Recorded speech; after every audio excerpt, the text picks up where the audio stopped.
বাড়ির ছাদে বেদানার বাণিজ্যিক ফলন। সঠিক ফসল নির্বাচন করতে পারলে লাভ হয় বিনিয়োগের কয়েক গুণ। তারই প্রমাণ যেন রিপন মীরের বাগানটি। বেদানার ভালো ফলন হলেও চারাই এই উদ্যোক্তার মূল প্রাধান্য। বেদানার চারা কলম কেটে 1 বছরে রিপনের আয় 12 লাখ টাকা। একটি জাত আমি বড় ভাইয়ের মাধ্যমে সংগ্রহ করি। তো সংগ্রহ করার পরে আমি 6 মাস পরে আমি খুবই ভালো একটা রেজাল্ট পাই। একটা গাছে আমার প্রচুর পরিমাণে ফল হয়। তো সেখান থেকে আমার উৎসাহ আরও বেশি বেড়ে যায়। তো বেড়ে যাওয়ার পরে আমি আরও বিভিন্ন জায়গা থেকে আমি আনার চারা সংগ্রহ করি। অস্ট্রেলিয়ান বিগ, থাই, Mexican, Rimon, GM2, Bhagwa, super Bhagwa এগুলো ছাদ বাগানের জন্য খুবই ভালো হচ্ছে। জৈব সারটাই বেশি প্রয়োগ করা হয়, রাসায়নিক সারটা ওইভাবে আমরা বেশি দেই না, কারণ আমার বাচ্চারা খায়।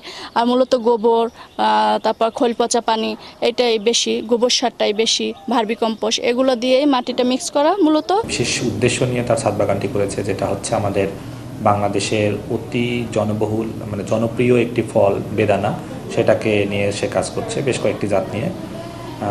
তার ছাদ বাগানের অনেকটা জাতই বেশ ভালো ফলন পাওয়া যাচ্ছে।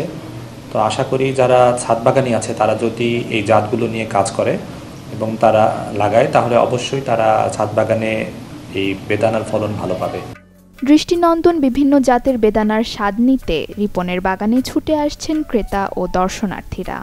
প্রতিনিয়তই অনলাইনে বিভিন্ন জেলা শহর, থানা শহর, উপজেলা শহর থেকে নিচ্ছে।